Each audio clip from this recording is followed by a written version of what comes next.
Warahmatullahi wabarakatuh. Alhamdulillah rabbil alamin hamdan liman rafa'ana wa azzana bi sarafil iman wal islam. Asyhadu an la ilaha illallah wahdahu la syarika lah alladzi arsala rasulahu bil huda wa dinil haqq liyudhhira 'ala dini kullihi walau karihal kafirun. Allahumma salli wa sallim wa barik ala sayyidina Muhammadin al-Fatih liman qal khatim lima saqa nasiril haqq bil haqq wal hadi ila siratikal mustaqim wa ala alihi wa sahbihi haqqa qadrihi wa miqdarin 'azim. Amma ba'du.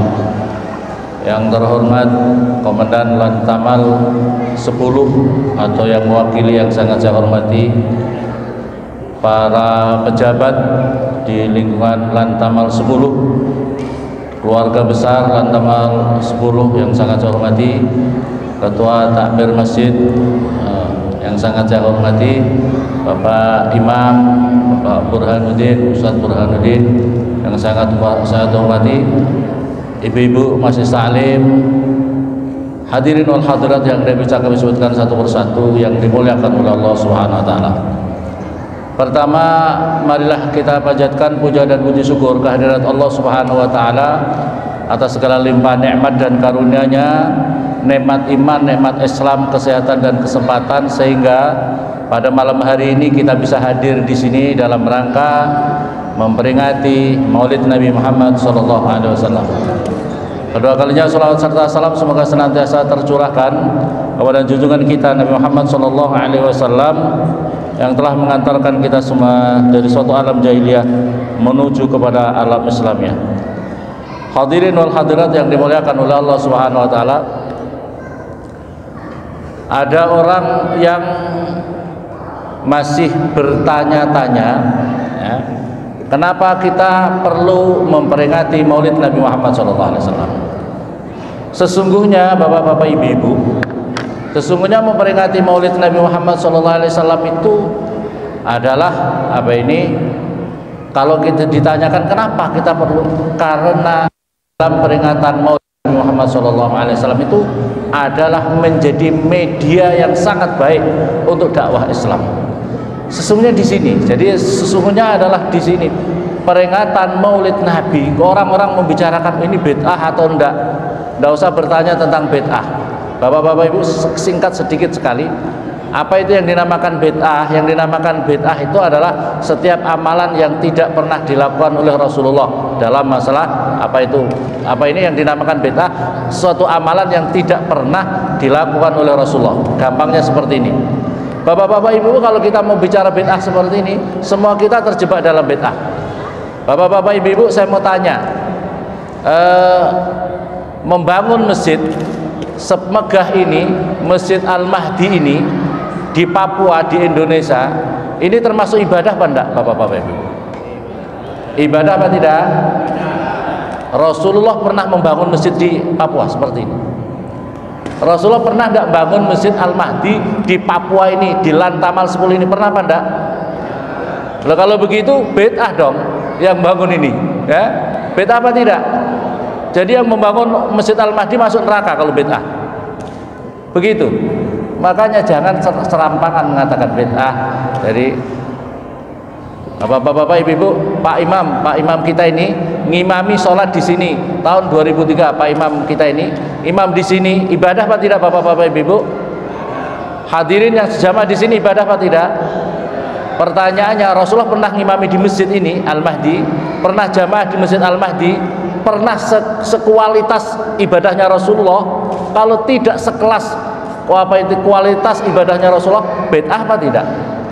Bid'ah. Maka oleh karena itu kullu bid'ah ini, kalau mengatakan kullu bid'atin, kita orang ahli sunnah wal jamaah itu ada yang namakan bid'ah hasanah, bid'ah yang baik.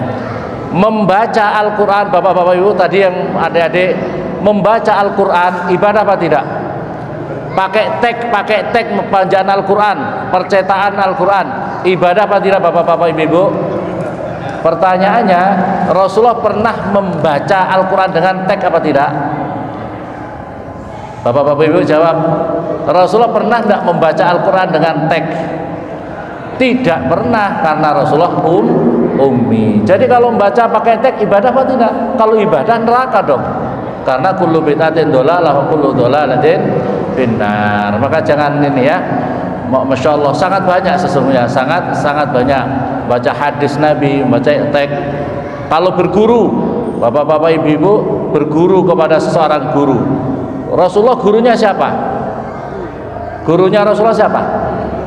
Malaikat Kalau bapak-bapak, ibu-ibu, dosennya orang tidak malaikat, bid'ah apa enggak ini? Bid'ah apa tidak kira-kira? Dosennya manusia, bukan malaikat Jibril. Nah ini kan banyak masalahnya, maka oleh karena itu jangan kita terjebak dengan kata kullu bid'atin dhalalah. Peringatan Maulid Nabi ini hadirin yang dimuliakan oleh Allah adalah salah satu momentum, salah satu momentum yang sangat baik, salah satu media untuk media dakwah. Apa sih peringatan Maulid Nabi? Saya sering ngomong ini kadang-kadang karena banyak sekarang ini orang, wah bid'ah, ini bid'ah segala macam. Maka oleh karena itu, apa sih namakan peringatan Maulid Nabi? Peringatan Maulid Nabi ini adalah media untuk bersilaturahim. Ada di dalam background kita ini adalah salah satu media untuk bersilaturahim. Pertanyaannya, silaturahim seperti ini ibadah pada silaturahim bapak-bapak ibu-ibu diperintahkan oleh Nabi dan Nabi apa tidak ini? Silaturahim ini diperintahkan oleh Nabi Muhammad SAW. Barang siapa ingin dipanjangkan umurnya, diluaskan rezekinya, fal yasil rahimah, maka hendaklah menghubungkan silaturahim. Maka ini peringatan Maulid Nabi, momentum untuk silaturahim. Dalam peringatan Maulid Nabi juga dibacakan Al-Quran.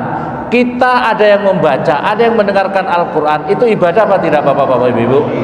Ibadah. Inilah Maulid. Maulid itu adalah kita mendengarkan bacaan Al-Quran, mendengarkan ada yang membaca dan mendengar. Dalam peringatan Maulid Nabi, apa peringatan Maulid Nabi? Maulid Nabi dibacakan sholawat salam. Membaca sholawat salam kepada Nabi ini bagian ibadah apa tidak bapak-bapak ibu? Ibadah. Perintah innallaha wa malaikatahu yusholluna 'alan nabi ya ayyuhalladzina amanu shollu 'alaihi wa sallimu. Di dalam peringatan Maulid Nabi juga dibacakan tentang sejarah Nabi, sejarah kehidupan supaya menjadikan suri toladan kita. Tak kenal maka tak sayang. Untuk kita semakin mengenal Nabi dalam ceramah-ceramah ini, dalam mauidhah ini bagian daripada dakwah apa tidak? Dakwah ini diperintahkan oleh agama apa tidak? Oleh agama. Di dalam peringatan Maulid Nabi juga biasanya juga disiapkan sodakoh, orang-orang yang hendak bersodakoh untuk acara-acara Maulid Nabi. Ini ada kue-kue, ada macam-macam. Ini nanti kalau bisa tahun depan ini ketua panitianya ini harus bikin orang-orang Bugis dilibatkan supaya kelihatan ramai, supaya kelihatan bersodakoh, biar kelihatan meriah takzim kita atas Maulid Nabi Muhammad SAW. Di dalam Al-Quran diterangkan qul bifadlillahi wa birahmatihi wa bidzalika falyafrahu. Katakanlah ya Muhammad, bifadlillah, dengan anugerah Allah. Anugerah Allah itu yang ulama mengatakan adalah dengan fadl ilmu yang dianugerahkan. Wa birahmati, rahmatnya Allah. Rahmat Allah dalam tafsir dinyatakan rahmat Allah itu adalah terrahmati dengan rahmatnya Allah. Al-Quran mengatakan wa ma arsalnaka illa rahmatan lil, dan kami tidak mengutusmu ya Muhammad illa sebagai rahmat. Dan di sini juga dikatakan wa bi rahmati, dan rahmat Allah. Rahmat Allah itu ya Rasulullah itu, hadirnya Rasulullah, lahirnya Rasulullah sallallahu alaihi wa bidzalika falyafrahu. Maka oleh karena itu hendaklah kalian berbahagia terserah. Bagaimana tidak berbahagia hadirin wal hadirat yang dimuliakan oleh Allah? Alam semesta ketika lahirnya Rasulullah berbahagia luar biasa, bahagia luar biasa. Apa ini kebatilan dihancurkan, api yang beratusan tahun itu nyala, lahirnya Rasulullah padam, berhala-berhala pada runtuh ketika lahirnya Rasulullah SAW. Hadirin yang dimuliakan oleh Allah, maka laulaka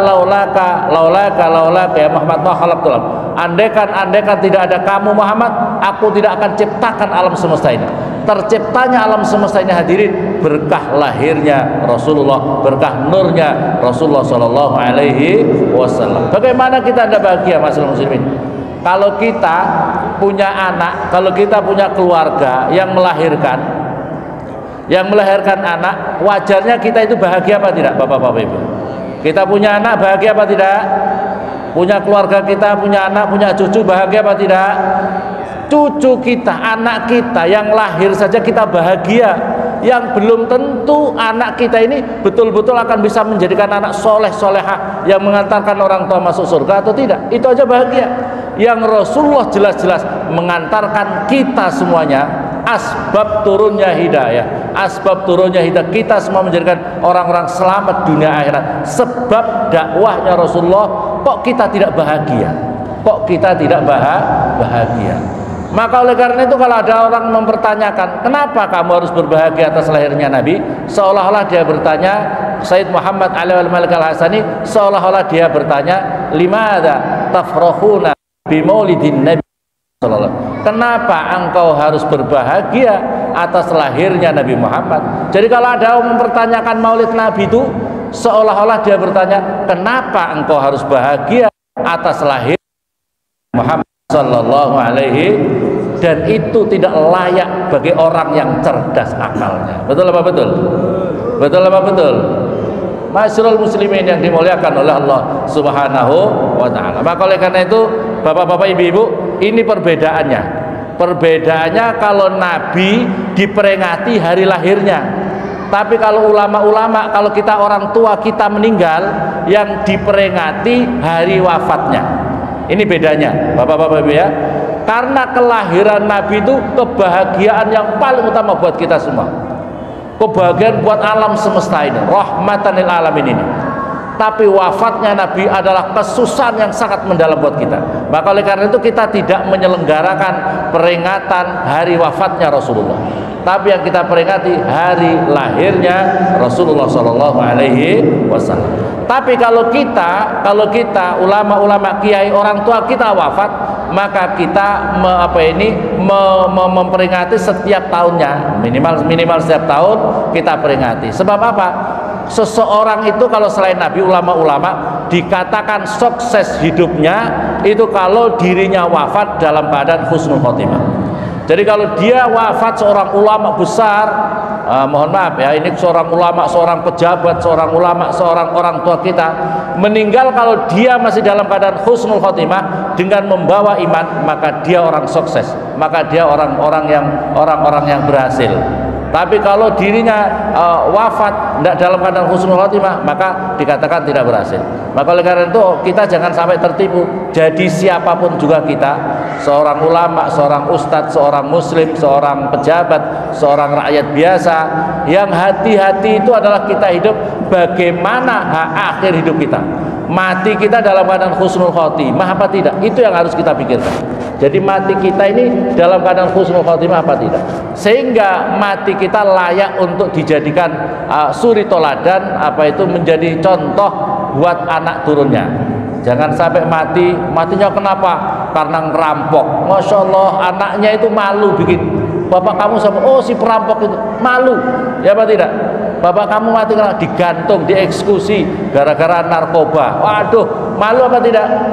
Malu. Maka oleh karena itu kita itu harus hati-hati bagaimana akhir hidup kita. Inilah perbedaan kita dengan Nabi.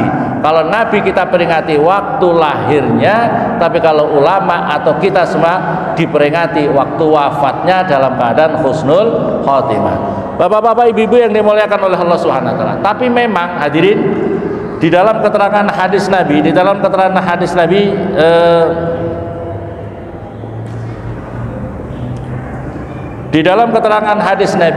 ranna iblis arba'an hina lu'ina wa hina hubita wa hina bu'isa Muhammad sallallahu alaihi wasallam wa hina nuzila alhamdulillah.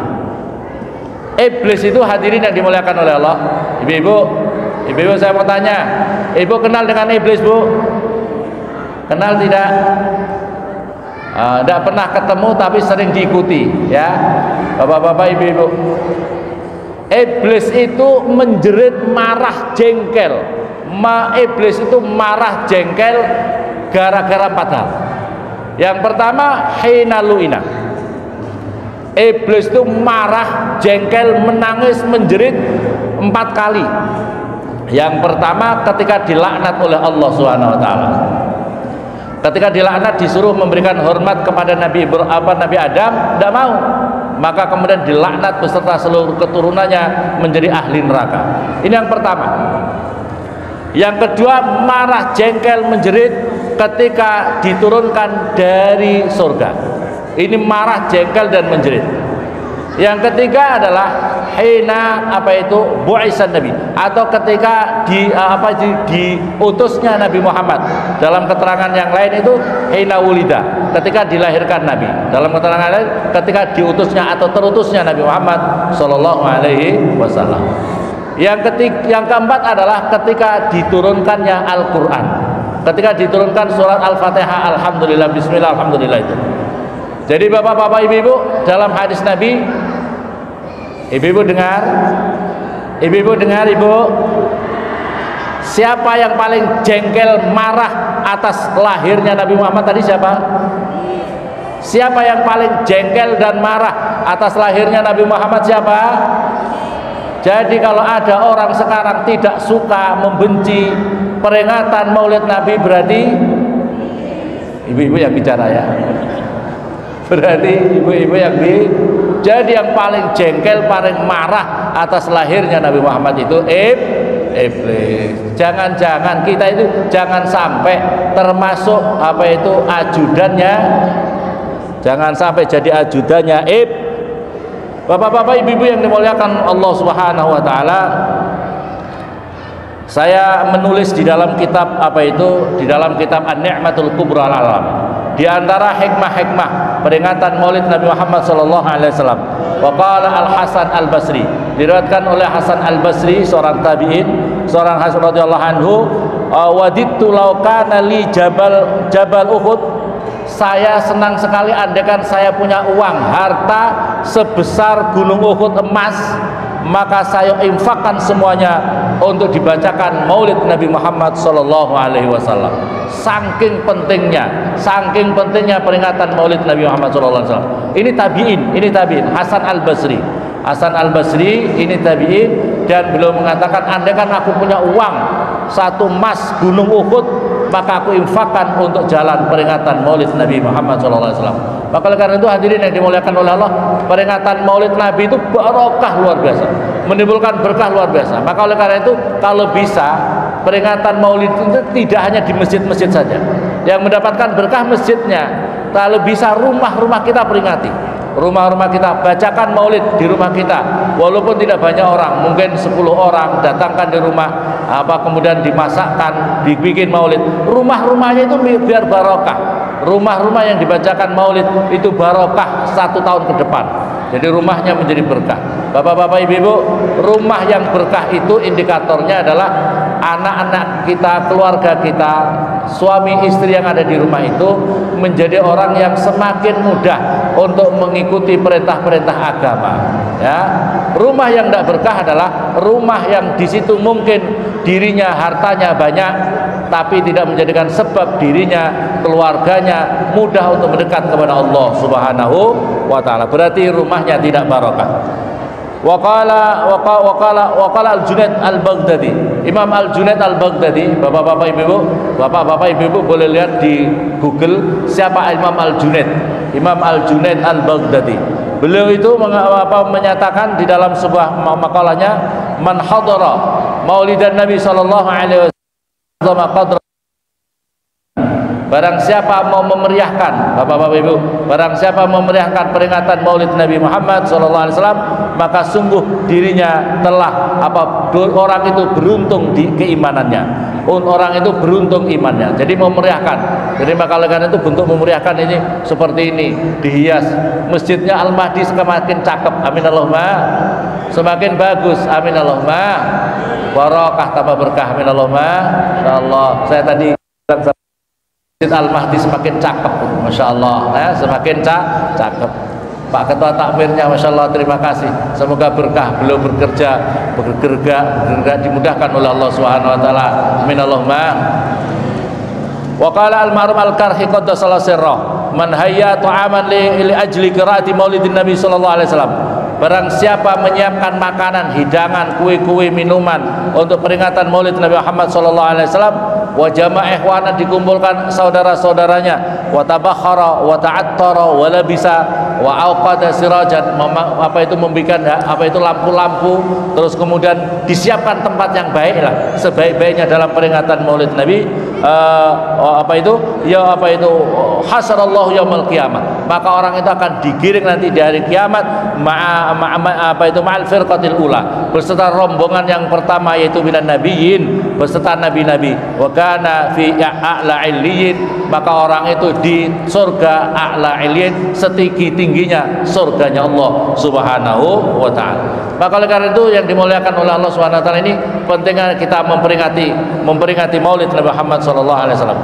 Wa qala al-Imam Syafi'i, Imam Syafi'i mengatakan gini, man jama'a li maulidina, barang siapa mengumpulkan untuk peringatan Maulid Nabi sallallahu alaihi wasallam ikhwanan wa hayya ta'aman, dan menyiapkan makanan-makanan, wa ahla makanan, dan memperbagusi tempatnya, wa amila ihsanan, dan orang itu melakukan perbuatan yang bagus, wa shara saban, menjadi sebab dari pembacaan Maulid Nabi ini ba'asallahu yaumil qiyamah ma'as siddiqin, dirinya nanti digiring di hari kiamat beserta orang-orang yang terpercaya, wasuhada wasulihin, wa yakunu fi jannatin naim, maka orang itu di dalam surganya Allah Subhanahu wa taala. Ini makalah para ulama-ulama, Bapak-bapak Ibu, ini makalah para ulama-ulama. Terus kemudian jadi pentingnya kita sebagai orang Islam selalu mempersiapkan diri untuk menyambut bulan Maulid ini, dan menyiapkan diri untuk action, melakukan amalan-amalan peringatan Maulid Nabi. Bapak-bapak, ibu-ibu yang masyhur di dalam sebuah syair ini, idza kana hadza kafiron ja'a zammuhu bitabbat yada'u bil jahimi mukhallada. Idza kana hadza kafiran, jika ada orang ini yang menjadi orang kafir, yang sudah jelas kafirnya, yang sudah celaannya itu di dalam Al-Qur'an, tabbat yada abi lahabi wa tab, sudah jelas dia itu ahli neraka bersama istrinya. Bapak-bapak, ibu-ibu, tabbat yada abi lahabi wa tab itu di dalam Al-Qur'an, dia jelas dia ahli neraka, tetapi dirinya itu setiap hari Senin mendapatkan keringanan selama-lamanya, itu dirinya tidak diseksa di alam barzakh maupun di alam neraka setiap hari Senin. Sebab apa? Sebab dia Abu Lahab ini pernah berbahagia atas lahirnya keponakannya Nabi Muhammad sallallahu alaihi wasallam. Jadi gara-gara itu Abu Lahab itu yang sudah dinas masuk neraka itu bisa mendapatkan keringanan karena bahagia lahirnya Nabi. Terus bagaimana persangkaan kalian seseorang yang selama hidupnya selalu berbahagia atas lahirnya Nabi Muhammad SAW, terus kemudian dia mati dalam keadaan bertauhid la ilaha illallah Muhammadur Rasulullah. Bagaimana pendapatmu? Kalau orang kafir saja satu kali bahagia, kemudian memusuhi terus-menerus Nabi Muhammad, itu saja dapat keringanan. Bagaimana kalau kita setiap saat, minimal setiap tahun, kita berbahagia, kita mengadakan maulid, ketika mendengar peringatan maulid Nabi Muhammad SAW yang matinya dalam keadaan bertauhid kepada Allah, maka tentu sangat memungkinkan mendapatkan anugerah syafaat Nabi Muhammad SAW. Bapak-bapak, ibu-ibu yang dimuliakan oleh Allah Subhanahu wa taala. Ada orang A'rabi, hadirin, ada orang A'rabi itu bertanya, "Mata sa'ah ya Rasulullah?" Kapan hari kiamat ya Rasulullah? Ada orang A'rabi, orang kampung. Kapan hari kiamat ya Rasulullah? Jawabnya Rasulullah itu tidak langsung menjawab. Ma'a'datta laha. Apa yang sudah kau siapkan tentang kiamat? Kenapa kau tanya hari kiamat? Apa yang sudah kau persiapkan tentang hari kiamat? Jawabnya, ma'adatu bikasrati sholat wala sodaqah wala zakat wala siyam. Enggak ya Rasulullah, rasanya saya ini tidak punya amalan yang sangat banyak untuk mempersiapkan kiamat itu dengan banyak sholat. Saya juga tidak mampu untuk mempersiapkan banyak sodaqah, banyak puasa dan lain sebagainya. Saya tidak mampu ya Rasulullah. Tetapi saya mencintai Allah dan mencintai Rasulullah SAW. Ini jawabnya orang Arab itu. Yang penting saya upayakan di hatiku yang aku cintai Allah dan Rasulnya. Itu modal saya Rasulullah. Jawabnya Rasulullah, anta ma'aman ahbabta. Kamu digiring beserta orang yang kau idolakan. Kamu akan digiring beserta yang engkau cintai. Maka oleh karena itu hadirin yang dimuliakan oleh Allah, pentingnya kita dalam peringatan Maulid Nabi ini menumbuhkan rasa cinta kita kepada Rasulullah Shallallahu Alaihi Wasallam. Sebab kita digiring bersama orang yang kita idolakan. Bapak-bapak, ibu-ibu, adik-adik mau tanya, kalian betul-betul Rasulullah sudah dijadikan idola enggak dalam hidup kalian? Betul-betul sudah dijadikan idola apa enggak? Yang paling dicintai apa tidak? Ibu-ibu, ibu-ibu paling cinta enggak sama Rasulullah? Cinta enggak sama Rasulullah? Cinta. Kata pepatah, tak kenal maka tak sayang. Nah, ini menjadi pernyataan. Ibu-ibu lebih kenal ceritanya Ayu Ting Ting atau cerita Rasulullah? Bapak-bapak lebih kenal Ayu Ting Ting atau Rasulullah? Benar. Rasulullah berapa? Putra putrinya berapa? Hafal apa tidak? Putra putrinya Rasulullah berapa, ibu-ibu? Berapa? Kenal nama-namanya? Anaknya Ayu Ting Ting berapa? Katanya lebih kenal sama Rasulullah. Kok lebih kenal ceritanya Ayu Ting? Ini menjadi masalah putra putri kita. Bapak-bapak, ibu-ibu, lebih kenal mana? Jangan-jangan lebih mengidolakan pemain sepak bola, lebih kenal Messi atau Ronaldo, putra putri kita. Kalau itu yang lebih kita idolakan, kita akan digiring bersama yang kita idolakan. Naudzubillah, subhanallah. Maka oleh karena itu hadirin yang dimuliakan Allah, ini momen peringatan Maulid Nabi harus kita tumbuhkan. Bagaimana caranya? Ngaji. Ayo putra putri kita suruh ngaji. Salah satu sunnahnya Rasulullah SAW ngaji. Ngaji. Putra putri kita suruh mondok pesantren. Kalau di rumah bapak-bapak ibu-ibu, kalau di rumah bapak-bapak ibu putra putrinya rajin buka Al-Quran atau rajin buka HP? Rajin buka HP, Al-Twitter, Al-Facebook, Al-WA atau Al-Quran kira-kira? Masya Allah, Masya Allah. Ini. Ayo kalau kita cinta sama Rasul, ayo ngaji, suruh ngaji putra putri kita. Putra putri kita suruh ngaji. Saya ingin bercerita, Rasulullah pernah khutbah, Masyarul Muslimin pernah khutbah. Dalam satu khutbah itu Rasulullah menyampaikan bagaimana keadaan suatu kaum yang membiarkan la yatafaqahuna, mereka tidak mengajarkan ilmu agama kepada masyarakatnya, membiarkan mereka tidak pintar, tidak cerdas untuk belajar agamanya. Terus setelah itu beliau turun, secara singkat saya menyampaikan, hadisnya cukup panjang. Terus para sahabat berdialog, manakah yang kira-kira, siapakah, kaum manakah, kabilah manakah yang dimaksud oleh Rasulullah SAW? Maka kemudian, barangkali kabilah As'ariyah, karena di kaum As'ari banyak ulama, tapi ulama-ulamanya itu pasif. Ulama-ulamanya pasif, ya, tidak mengajarkan ilmu kepada masyarakatnya. Karena masyarakatnya juga nggak mau tahu, masyarakatnya itu banyak pelaut. Maka kemudian hal itu sampai kepada mereka. Terus kemudian mereka ulama-ulama datang kepada Rasulullah, apakah yang dimaksud ke kami ya Rasulullah? Maka kata Rasulullah menyampaikan apa keadaan suatu kaum yang membiarkan umatnya, kaumnya bodoh, dan mengajarkan ilmu agama dan sebagainya. Kata Rasulullah lanjutannya, apakah saya suka menurunkan dengan itu diturunkan azab musibah buat kaum itu semuanya? Masyarul muslimin yang dimuliakan oleh Allah. Jadi kalau ada suatu kaum, ada komunitas, satu masyarakatnya tidak mau tahu, tidak mau belajar ilmu agama, putra putrinya tidak mau belajar ilmu agama dengan benar, tidak mau mondok pesantren, ya, tidak mau ngaji yang sungguh-sungguh, maka hati-hati ini. Hukum ini jangan-jangan kita akan ditimpakan bala musibah gara-gara kita menjauhi ulama, gara-gara tidak mau belajar. Yang peringatan yang pertama adalah juga ulama-ulamanya, ustaz-ustaznya. Kalau di sini ustaz atau ustaz? Ustaz atau ustaz?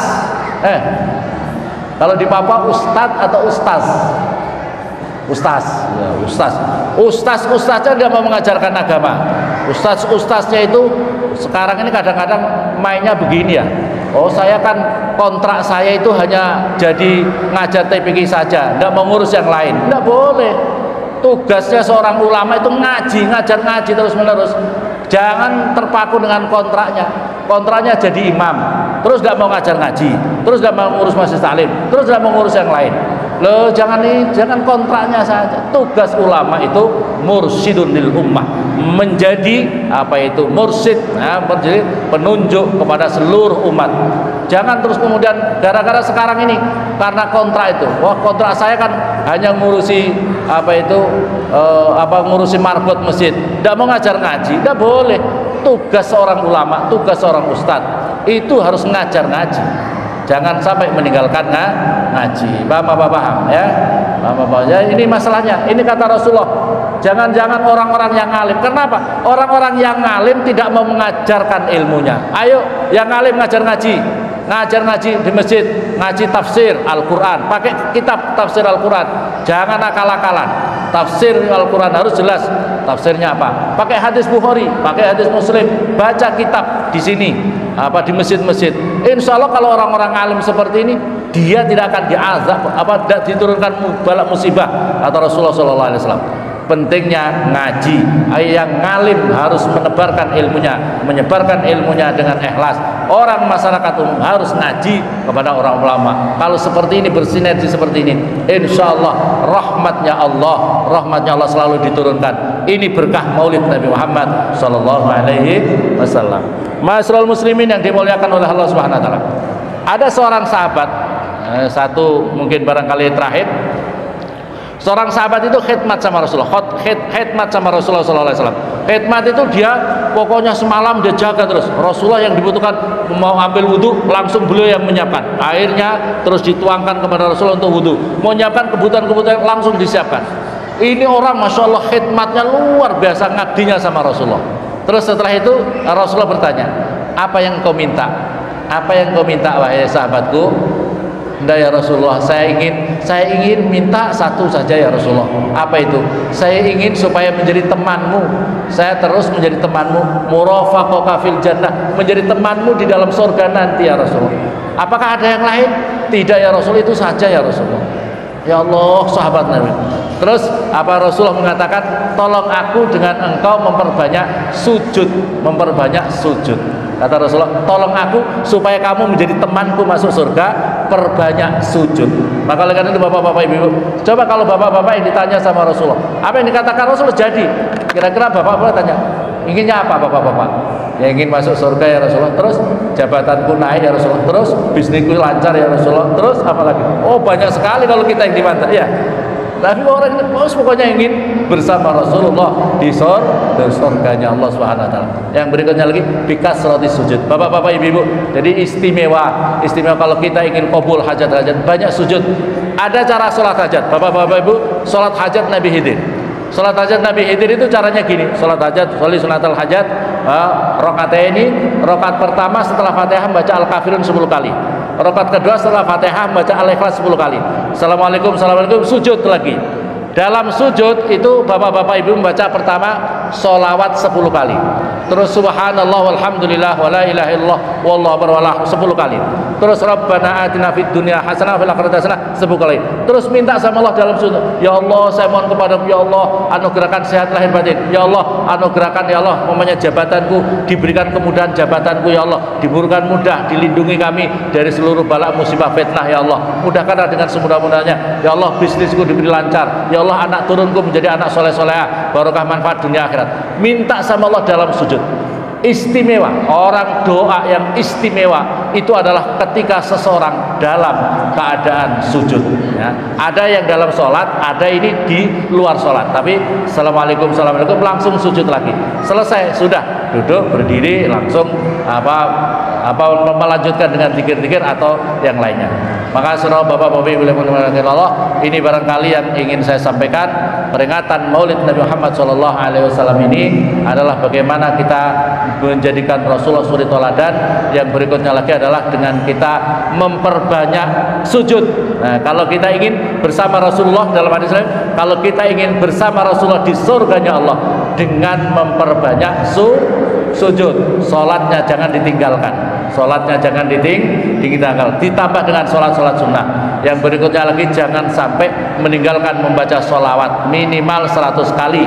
Dalam keterangan hadis Nabi, barang siapa orang punya rutinitas membaca sholawat 100 kali, wajibat syafaati, wajib orang itu dapat syafaatku. Sholawatnya bebas, atau kalau mau yang lebih istimewa minimal 1000 kali. Ya, ada sholawat istimewa pokoknya Allahumma sholli ala Muhammad wa sallim 1000 kali, atau sallallahu ala Muhammad 1000 kali. Tapi rutin, kata Rasulullah SAW, barang siapa rutin membaca sholawat 1000 kali dalam sehari terus menerus, ya, jangan ditinggalkan, maka orang itu pundaknya sama pundakku, kata Rasulullah, berjejer bersama-sama masuk surganya Allah SWT.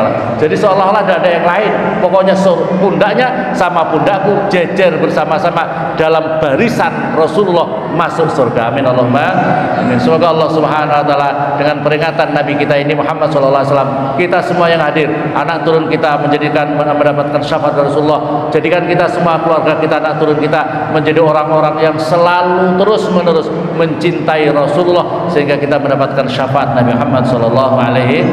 Demikian, kurang lebihnya saya mohon maaf. Dan Allah majma'in. Assalamualaikum warahmatullahi wabarakatuh.